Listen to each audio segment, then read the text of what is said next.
अस्सलाम वालेकुम everyone, hope you all are doing great. तो आज हम पाइथन की कुछ एक्सरसाइज करेंगे कंडीशनल स्टेटमेंट से रिलेटेड, जो भी हमने लास्ट 3 वीडियोस में कवर अप किए हैं। ठीक है।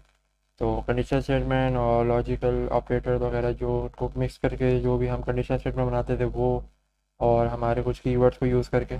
ठीक है। तो चलिए स्टार्ट करते हैं।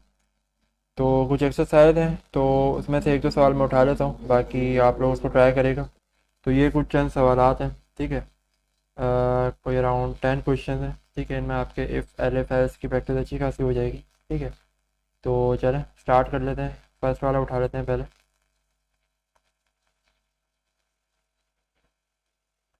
ठीक है। अब इसमें करना क्या है, write a program in which you have to ask the user for a percentage. ठीक है। And based on that it should print the grade. अब ग्रेडिंग सिस्टम जैसे हमारा होता है कि भाई 70 से ज़्यादा पे ये है, उस पर ज़्यादा ये है, 60 से बिलो पे ये है। ठीक है। तो एज्यूम कर लेते हैं लेट्स से परसेंटेज, क्योंकि परसेंटेज पॉइंट में भी हो सकती है तो इसको हम कर देंगे फ्लोट। ठीक है। Enter any percentage. ठीक है। अब based on percentage, if percentage आपकी ग्रेटर देन 90 है तो इट्स ऑब्वियस कि वो इट्स A1 ग्रेड। सिमिलरली बाकी केस में भी इसी तरीके से होगा। Percentage less than equal to 90 है, या ये कह रहे हैं greater than 80 and less than equal to,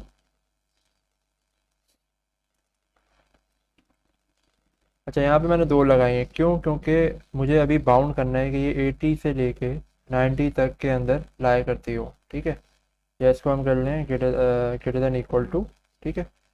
and secondly हमारा लेस देन। ठीक है। 90 से छोटी और 80 या 80 से ज़्यादा के अंदर जो है हमारा क्या शो हो कि वो ए ग्रेड है, इट्स ए ग्रेड।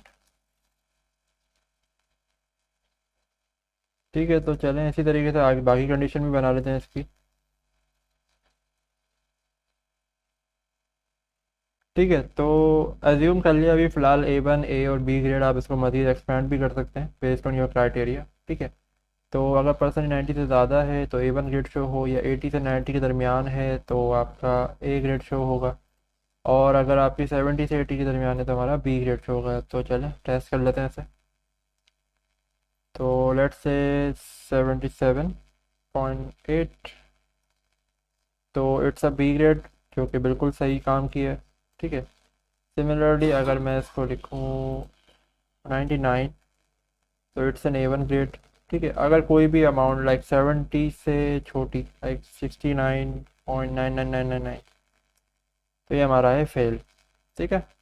तो कुछ इस तरीके से ये वर्क कर रहा है। तो ये हमारी इफ़ एलिफ और लॉजिकल ऑपरेटर इस तरीके से यूज़ हो सकते हैं। ठीक है। अगर आपको कंडीशन किसी रेंज के अंदर बाउंड करनी है तो आप इस तरीके से लॉजिकल ऑपरेटर मिक्स करके लगा सकते हैं। ठीक है। तो एक और सवाल उठा लेते हैं। लेट्स से हम क्वेश्चन नंबर 8 उठा लेते हैं। ठीक है। अब इसमें क्या करना है, write a program to ask the time. अब आपको इनपुट लेना है, या तो वो मॉर्निंग होगी या आफ्टरनून या इवनिंग। टाइम नहीं देना आपको, ये 3 वर्ड में से कोई वर्ड देना है। ठीक है। Based on that different colour should be print on output. Let say आपने एज्यूम कर लिया अगर मॉर्निंग दें तो आउटपुट में ग्रीन हो, आफ्टरनून दें तो आउटपुट में येलो प्रिंट हो, या वट एवर जो भी आपको सही लगे। अब क्योंकि ये स्ट्रिंग है तो मैं इसको एज इट इज़ इनपुट ही रखूँगा।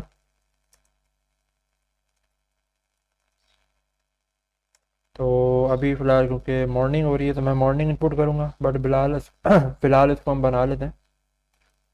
If time zone equal equal to morning, आपका कलर हो जाए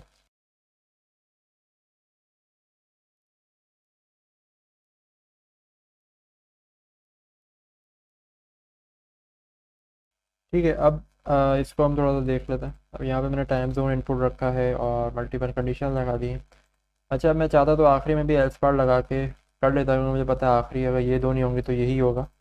तो ये नहीं किया, क्यों? क्योंकि हमें स्ट्रिक्ट बाउंड्री बनानी कि मॉर्निंग पे ग्रीन, आफ्टरनून पे येलो, इवनिंग पे रेड। अगर मैं एल्स रख देता तो अगर मैं इवनिंग या कुछ और भी लगाता इनपुट में या वॉट एवर, तो वो रेड ही प्रिंट करता। तो उसके लिए मैंने एक एक्स्ट्रा एल्स रखा है कि अगर इन तीनों के अलावा कोई आउटपुट आएगा मतलब इनपुट आएगा तो उसके बाद फिर वो इस पे जाएगा, ठीक है, वरना वो इस पे चला जाता। तो चलें चेक कर लेते हैं। आफ्टरनून, इट्स येलो, ठीक है। अगर मैं आफ्टरनून की स्पेलिंग गलत लिख दूँ तो ये कुछ नहीं करेगा, ठीक है। इस तरीके से वर्कआउट करेगा। तो सिमिलरली बाकी सवाल भी इसी तरीके से होंगे। बाकी आप देखें, इतना मुश्किल नहीं है। अब जैसे इसमें है write a program in which you have to ask the user for a temperature input लेना है, ठीक है। फिर उससे पूछना है कि इसको किस सिस्टम में कन्वर्ट करना है, सेल्सियस में या फ़ारेनहाइट में। लेट से मैंने अगर दिया फ़ारेनहाइट में कन्वर्ट करना है तो ये अंडरस्टूड सी बात है, जो आपने टेम्परेचर दिया था वो सेल्सियस में था। अब इसके लिए एक फॉर्मूला है ऑलरेडी, ठीक है। इक्वेशन जैसे हमने पढ़ी थी अर्थमेटिक ऑपरेशन में, तो ऐसे ही इसकी भी इक्वेशन है। वो आप इक्वेशन बना लेगा, इस तरीके से उसको अरेंज कर लेगा कि आपका अगर सेल्सियस है आपको फ़ारेनहाइट में कन्वर्ट करना है तो फ़ारेनहाइट को लेफ्ट साइड पर रखेगा, बाकी सबको राइट साइड पर भेज के वो सवाल सॉल्व कर देगा, ठीक है। Similarly write a program to ask a user for a number and then check if the number is even और ऑड। इवन नंबर वो जो 2 का डिविजिबल हो और ऑड जो ना हो, ठीक है। सिंपल इज दैट, इतनी सिंपल कंडीशन है। Write a program in which you have to ask the user for any number from 1 to 12, 1 से 12 से लेके कोई भी नंबर पूछ लें, बीच में पॉइंट वाले नंबर नहीं पूछेगा। And according to the number the name of month should be printed, ठीक है। अब फॉर एग्जांपल 1 पे जनवरी, 2 पे फरवरी, 3 पे मार्च, इस तरीके से आप बस नंबर दें, आउटपुट में आपका मंथ का नेम आ जाए। Fifth one, write a program to ask the user for his salary and the time spend of the company in years. मतलब आपको 2 इनपुट लेने हैं, सैलरी और आपके नंबर ऑफ़ ईयर्स। अगर नंबर ऑफ़ ईयर्स 5 से ज़्यादा हैं तो सैलरी डबल हो जाए, ठीक है। अदरवाइज़ जैसी है वैसी रहे, ठीक है। और ये आउटपुट में शो भी करेगा। सिक्स है आपका write a program in which you have to ask a single lower case character. Single character input लेना है लोअर केस में, और फिर डिसाइड करना है कि ये वॉवल है या कॉन्सोनेंट है। वॉवल जो A E I O U जो इंग्लिश के आपके कैरेक्टर हैं, कॉन्सोनेंट उसके अलावा सारे होते हैं, ठीक है। तो ये कैसे आपको इफ कंडीशन और लॉजिकल ऑपरेटर यूज़ करके पता लगाना पड़ेगा, ठीक है। अच्छा, write a program in which you have to ask the age and based on it it should categorize. अब आप इनपुट दें एज यानी नंबर में, और अगर लेट से एज इससे एज के दरमियान है तो आउटपुट में ये शो हो जाए। अगर 13 से 28 के दरमियान है तो ये, इस तरीके से ये एंड ये, ठीक है। 8 हमने कर लिया है। 9 पे हम देखते हैं, write a program to ask a user for a book name. कोई भी बुक का नाम इनपुट लें, ठीक है। अगर तो बुक अवेलेबल है, अज्यूम कर लें आपने प्रोग्राम में 3 से 4 बुक्स के नाम इनिशियलाइज कराने हैं। अगर वो बुक उनमें से मैच हो रही है तो ऑब्वियसली उनकी कोई ना कोई प्राइस भी रखेंगे आप, तो वो प्राइस शो हो जाए, ठीक है। लास्ट हमारा है write a program to initialize random length in centimetre, ठीक है। कोई भी एक वेरिएबल बना देगा जिसमें लेंथ आप इनिशियलाइज करा लें सेंटीमीटर में। देन यूज़र से पूछें which unit it has to be converted, मतलब इसको मीटर में करना है, मिलीमीटर में करना है, नैनोमीटर में करना है, या वॉट एवर, जितनी भी आप इसकी कन्वर्जन बना सकते हैं, फिर उसके हिसाब से उसको कन्वर्ट करें, ठीक है। जो भी कन्वर्जन है वही मैथमेटिक्स थोड़ी सी लगेगी इसका, ठीक है। तो इस तरीके से सवाल हैं, ये मैं शेयर कर दूंगा, बाकी आप इसको ट्राई करेगा। कोई क्वेरी हो, कुछ सवाल हो इसके हवाले से तो ज़रूर कमेंट सेक्शन में मेंशन करिएगा। बाकी अपना ख्याल रखिएगा। जज़ाकल्लाह खैर। अल्लाह हाफ़िज़।